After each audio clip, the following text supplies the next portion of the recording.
right, y'all. Welcome to the Scott Horton Show.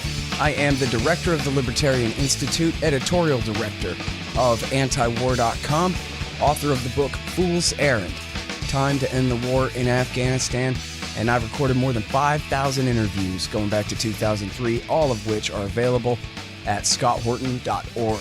You can also sign up for the podcast feed. The full archive is also available at youtube.com/Scott Horton Show. All right, you guys on the line. I've got Peter Van Buren. He used to work for the State Department for 24 years. God, can you imagine being a government employee for 24 years? He wrote the books We Meant Well about Iraq War II and Hooper's War, a novel of World War II Japan and about moral injury there. And he's a regular writer at the American Conservative. He keeps the blog We Meant Well, and we republish a lot of what he writes and link to a lot of what he writes at antiwar.com. Welcome back to the show. How you doing, Peter? Oh, Scott, it's a pleasure always to be here. I always enjoy our conversations. Cool. Me too. You know, so I'm really interested in this whole impeachment thing, and you have been writing a lot about it. The very latest here I see is Marie Yovanovitch, the poster child of FS Proud. Hashtag FS Proud. And before that, we need to hear from the whistleblower now. But before we get into any of that, let's talk about Russiagate. Did you see the news last night breaking CNN, so you know where the sourcing came from, limited hangout kind of a style of a thing, that at least one FBI official is under investigation for editing documents that were apparently submitted to the FISA Court as part of the application for the Foreign Intelligence Surveillance Act warrant against Carter Page. Well, I'm shocked to find that gambling is going on in this establishment. We're going to know a lot more in about 2 weeks when some version of the Inspector General's report comes out, which should shed a little more light on all this. But, for people that are listening to this program, and certainly for the two of us, to have some sense that the rest of the world has caught up and understood that the investigation into the Trump campaign, the FISA warrants, were in some ways, completely bogus is not particularly surprising. For those that are joining us a little later, because this has been going on for well over 3 years now, basically the United States government, through the FBI and probably other agencies, spied on members of the Trump campaign. And they did this under the guise that the Trump campaign was colluding with Russia to destroy democracy or something like that. And they needed a way to open the door legally. Now, the government was probably surveilling a lot of these people without warrants long before this, but at the point where they thought they might have to introduce some evidence into some court somewhere, they were going to need some legal surveillance to back up what they thought they already knew. And they needed a patsy, and the first one that came along was Carter Page or George Papadopoulos. I'm not sure who came first, but it doesn't really matter. Somebody had to come first. And once they had a warrant on one person, and the FISA Court is where you get these secret warrants. Once you had the warrant on one person, that would roll up in inadvertent surveillance, pretty much everybody else. And then you could certainly dig up stuff in the course of working one warrant to justify getting other warrants. So, Peter, point of clarification here real quick for the audience for not familiar with it. The Fourth Amendment standard is probable cause, particularly describing the places to be searched or the persons or things to be seized. Probable cause. Whereas for a FISA warrant, the standard is an objective, reasonable belief. And which is a much lower standard of evidence. Essentially, it's I have a reason to have a hunch is essentially the standard for a Foreign Intelligence Surveillance Act warrant based on the theory that this person is an agent of a foreign power or of a foreign terrorist group. And then the Fourth Amendment doesn't apply. Now we're in the game of spies. And we're talking about an American citizen here, Carter Page. Who they're doing this to on the pretense that they believe he's an agent of a foreign power. And So this isn't just they lied to get a warrant. They lied to get a warrant in a way that they could never get a warrant on an American citizen without this kind of lie to back it up, or some real evidence to back it up along those same lines. Do I understand that right? Yeah. The other things that are important here are that in a FISA court, FISA stands for Foreign Intelligence Surveillance Act, and it goes all the way back actually to Jimmy Carter.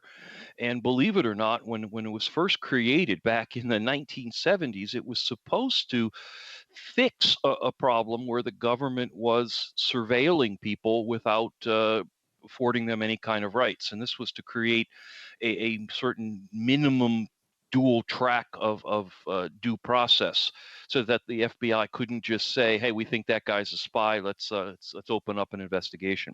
And it's become perverted into essentially what in modern times is an end run around the protections of the Fourth Amendment against unwarranted search and seizure. But that's all water under the bridge. The idea here is that the FISA court is a secret court, and you, the person who's being potentially under surveillance, are not present in that court, nor are you represented. So, in other words, if the government wanted to open a FISA investigation against you, Scott, you would not know it was happening. You would not be present. Only the government would present evidence claiming that they had a reason to do this. And you or your lawyers or anyone would not have any opportunity to question that. So it's a one-sided thing to begin with. The fact that the government had to still jerry-rig a process that already rigged in their favor suggests how nefarious this FBI agent's actions were. And hopefully we'll know more details when the IG report comes out. But the thing that is most of concern here is not Carter Page, who none of us can remember, but the fact that once you start surveilling someone, you also inherit the permission to surveil. I think it's down to 3 jumps now. The idea would be that, Scott, you call me. Well, they're surveilling you, so they also pick up me. But maybe in our call, I mentioned, hey, I'm going to call cousin Fred and tell him secrets. And the FBI doesn't have to get an additional permission to surveil me talking to cousin Fred. Cousin Fred is only 2 jumps from you, and so forth. And so by picking somebody inside the Trump organization, the Trump campaign organization at that time, they basically opened the door to a vast number of people inside the organization, and any of the information gathered there can become information that's used to get a new warrant to enlarge that group of people being surveilled. And so that's why this is important, not because of Carter Page. He was just the right guy in the right place as far as the FBI is concerned. I'm very much looking forward to this report and hope it includes enough details that we can really understand how this all got started, and particularly the role that the Steele dossier played and the role that foreign intelligence played in all this. And this may be an interesting segue into our talk about the Ukraine. Not yet, though. There's no rules that prevent foreign governments from spying on Americans. That's kind of how spying is done. If the British Secret Service wanted to spy on you here, Scott, in America or in Britain or on the moon, there's no law in America that really prevents that, particularly if you are overseas or if they're working from overseas. There's also nothing that prevents the British government from sharing that information. And there's a lot of suggestions that some of the work was done on the initial spying on the Trump campaign staff was done by the British, and this was part of the trigger. So this would be an interesting, if the FISA report, the IG report shows that the British government or another foreign government was involved, as many believe, that would be an interesting contrast to this question about foreign meddling in our democracy. Hey guys, Scott here. I got some books you should read. The War State by Mike Swanson, a great history of the early Cold War.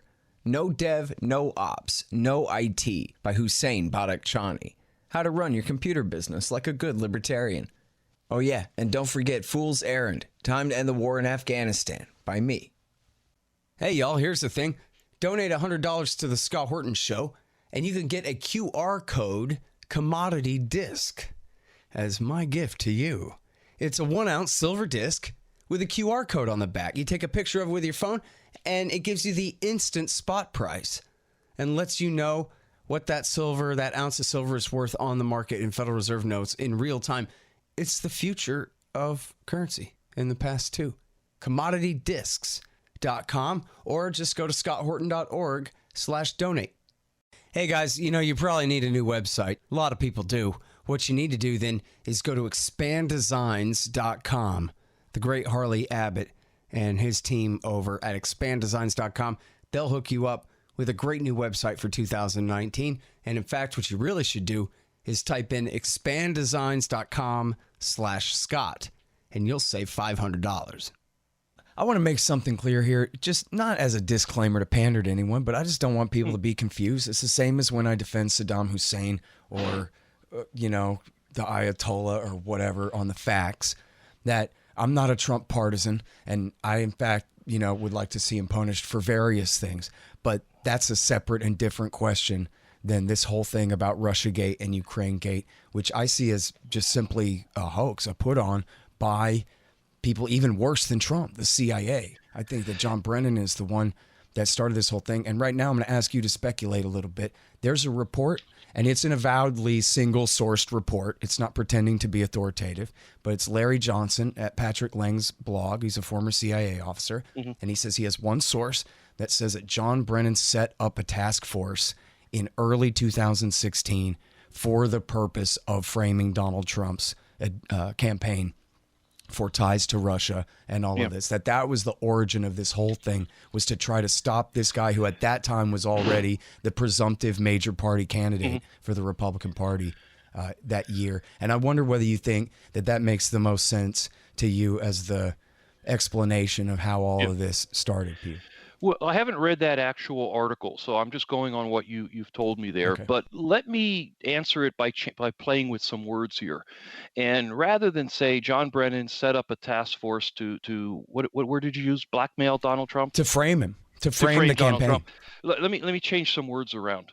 America's senior intelligence officer was picking up chatter that one of the candidates may have had long-standing connections with a foreign power and felt it prudent to at least begin some exploratory work into that question. So my version sounds very legal and good and kind of thoughtful and intelligent. And your version sounds scary and evil, but both of them end up doing exactly the same thing. So I have little doubt that what you said, or what the Larry said, is true in some sense of the word, but I'll just kind of put different labels on it all and make it sound like what government people would be claiming, regardless of what their motives were, evil or pure. And then it's suddenly all okay, because turn around, my God, we've picked up chatter from the British that one of our candidates may have connections to the Russians. We shouldn't do anything about that now. It's just no big deal. Of course not. Somebody's going to say we need to start poking around the edges, do some exploratory work, see if there's anything to see. And you can take that same set of actions and spin it in different directions, and the spin and the reality are based on the motivation of the people and what they hope to accomplish. If you say they hope to prevent a Russian intelligence asset from gaining access to the White House, you're a hero. If you say you want to throw the election to the Democrats, then you're a traitor.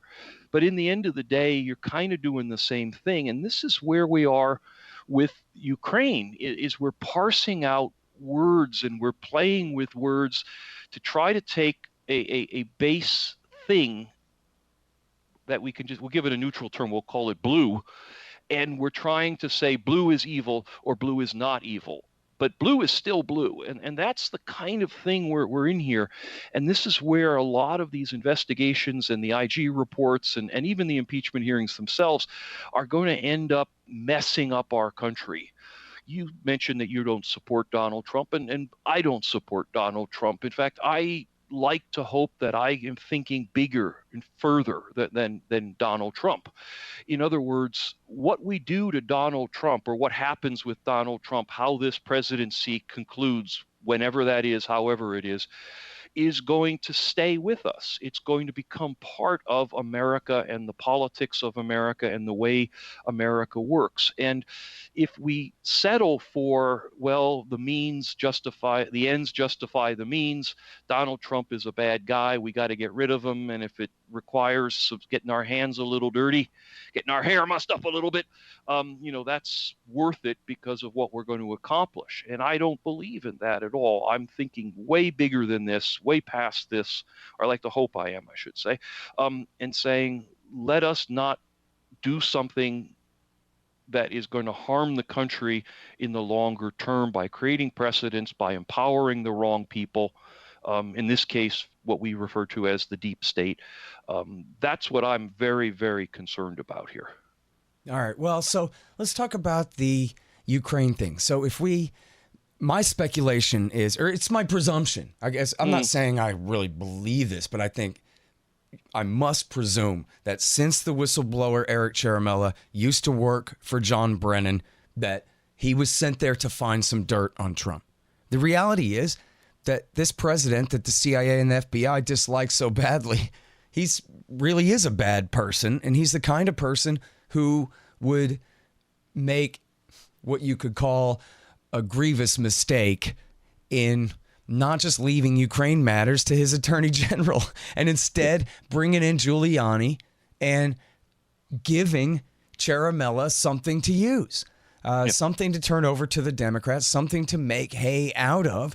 If the guy was there to find some dirt on Trump, we're talking about Trump. You don't have to wait very long. He'll do something that will be enough to serve as a pretext for the next kind of a scandal. So I want to ask you a bit about the actual testimony as it's come forward and whatever we actually know about the Ukraine deal. Personally, I'm absolutely against arming Ukraine one bit, and I hate Joe Biden and his crackhead son. And so I'm not invested at all in this narrative that, oh no, we're holding up an arms deal and all this kind of thing. At the same time, though, it does seem like he's crossing a line and mixing, Democratic and Republican politics with foreign policy in a way that is beyond customary. When you say he was mixing domestic and foreign politics, you're talking about Biden as vice president or Trump now? Reason Magazine's just been horrible on this, but they made a great point today that when this story first broke, that Trump said, yeah, I was expecting them to investigate the Bidens. Why wouldn't you? They're so corrupt, those Bidens, and whatever, this kind of thing. He was very clear what he wanted from them. It seems pretty clear to me. He wanted them to reopen the case against Burisma, which, of course, there's plenty of corruption there just on the face of it. But he wanted them to do so in order to hurt the front runner on the other side, seemingly. I don't know. Anyway, you don't think so? Or you don't care? Or what do you think? These get all very, very complicated things. And this is what I was saying before about let's just designate it as something neutral, blue. And then we can try to talk about it. Let's go exactly. So that's what I'm asking you. Blue, is it over the line or not? Yes, but let's go back to Joe Biden and his son. Joe Biden was vice president of the United States. He used the full force of the United States government to shift Ukraine's policy. His son was deeply involved in what any other situation we would call a sweetheart job, where he was getting a lot of money to do nothing for a foreign company. We all know if that was if that was Eric Trump or Ivanka in the same situation, we would be literally losing our brains out over this. If a Ukrainian company hired Eric Trump for whatever it was, $50,000 a month to do nothing, we would lose our minds. It would be zombies in the streets. But yet we're pretending now that's nothing. It's not significant that the vice president of the United States was using foreign aid to influence that country's policies, internal policies, in a way that could have advantaged his son. And we know, in fact, even worse, that he was an integral part of the mission to overthrow the elected government of that country. In February of 2014, we have Robert Kagan's wife, Victoria Nuland, who was essentially the ambassador to Europe at the time, on tape saying we got to get Biden to glue it together and make sure. What did you say about NATO in that call? I'm sorry? She said something about NATO in that call, if I remember.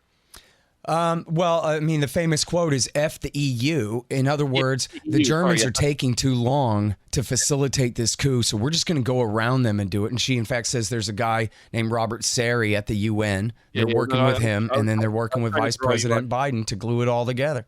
Okay, so the bottom line is that Joe Biden did some stuff that if we pulled it out of the context of this election and changed the names from Biden to Pence, from Hunter Biden to Eric Trump, we'd be going insane over this. And right. That's simply a blue. That's a set thing.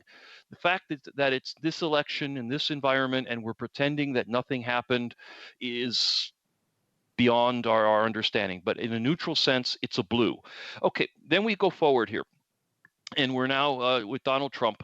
And Trump, let's assume the worst, I guess, is the way to put it. So Trump Trump ordered or commanded or influenced or something that we're going to withhold this aid until the Ukraine investigates that blue thing.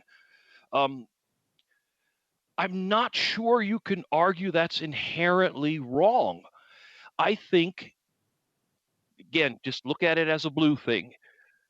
Did the Vice President of the United States, was he involved in something nefarious or bad or naughty? Pick your favorite word. Let's look into it. On the face, there's nothing wrong with that. I think American voters would like to know if one of the front-running candidates was involved in something naughty like that. Mm-hmm. Well, the narrative is, oh, yeah, Trump cares a lot about corruption all of a sudden in this one case on the planet Earth. You're getting away from the neutral. You're getting into that. Now, the fact that Trump so if the investigation shows that Biden did something naughty, obviously that benefits Trump, the candidate. But I don't think it's very hard to go back and find presidents starting from, say, George Washington forward, who made foreign policy decisions with an eye on how they were going to affect his domestic standing. Politicians, presidents do that all the time. The actions they take overseas oftentimes will help them domestically with the next election or with their legacy or to get candidates from their own party elected. They also, in most cases, seem to benefit the United States. And I would argue that in what we're doing right now, we're taking this blue thing. Let's investigate what Biden did in Ukraine. And if you're a Democrat, you're trying to say it was done simply to help Trump reelect himself, foreign interference in our election. And if you're a Republican, you say it had absolutely nothing to do with anything but telling the American people who Joe Biden really is. And no one is willing to say it had elements of both, as have the majority of foreign policy decisions any president has ever made. Yeah. And that is objectively as possible to do. I don't see that as an impeachable act. I just can't see it as, it's certainly not bribery because nothing happened. And it's certainly not anything else. It's just sloppy foreign policy, arguably. But to say that there's no benefit, I was involved, for example, and I don't want to I cannot get into details, but when George Bush took us to war in Iraq in 2003, you remember that one of the things was he was desperate to get foreign governments to contribute to the invasion, to try to recreate the coalition that was so successful for his daddy. And nobody really was interested in joining us in 2003. The British were the only ones who were enthusiastic. The usual suspects, threw in a few special forces or a medical unit or whatever. But Bush was, for some reason, very, very adamant that the Japanese had to contribute something to this invasion. And I was a participant in the process of getting the Japanese to agree to do that, which they did not initially want to do. And things were offered, deals were made, what we would call quid pro quos were bartered. And in the end, the U.S. did some things, and the Japanese sent a small contingent who stayed far away from the fighting for a very short period, enough to check a box that the international coalition included the Japanese. Now, to say that that whole thing was done simply to benefit George Bush's political position, you could make that argument. I could. To say that there was some benefit to the United States, to say that there was more international participation in our foreign policy adventures, I could make that argument. But nobody was sitting in that office saying, Jesus, I wonder if Bush is going to get impeached over this. Yeah. Hey, if he ain't going to get impeached over starting a war for no reason, lying us into it, he ain't going to get impeached for bribing the Japanese for helping. Right. And that's it. Nobody in that office we didn't sit there and talk among ourselves about whether we needed to report this or whether this was a quid pro quo that was going to lead to impeachment. That's not what was going on, because it wasn't that thing. Well, but you know what? I mean, that is a great metaphor. Maybe you should have. Maybe that was the kind of corruption that could have helped to even stop the war from starting. What do you think? Well, in that instance, I don't think the Japanese participation would have done any. It had no effect whatsoever. Well, but I mean, the dirty tricks and carrots and sticks that the Republicans were using to get them on board, that might have been a story, huh? Maybe, but I hate to break this. And if you have a breaking news logo, go ahead and get that ready, because the U.S. does not go around the world handing out foreign aid simply because we're such darn nice people. Every single dollar that we distribute has a quid pro quo built into it, whether you can see it or not, whether it's an immediate thing like the aid is being dropped off at your main port on Tuesday. Before that happens, Monday night, you need to do this, whether it's as direct as that, or whether it's part of a longer term relationship where, hey, we've been financing your government for a couple of years. Don't be surprised if we call on your help for a UN vote one of these days. Yeah. You remember I hate Godfather references today because they're so overdone. But I mean, you remember the scene in The Godfather where at the beginning he does a favor and he says, I may never call on you. Someday I may call on you for a favor, or that day may never come. But remember this. And every single dollar in aid has quid pro quo on it. That's how this is done. I mean, it's kind of how it's been done since the ancient Greeks, right? I mean, this is also surprising. If I see one more headline that says, so-and-so proves quid pro quo, it's like, yeah, okay, yes. Mm-hmm. And it's also, the sun rises, usually from the eastern side. This kind of thing is where we get ourselves in trouble beyond Trump, in that we are creating these odd standards that someone will pull out of their hat at another bad time. Yeah.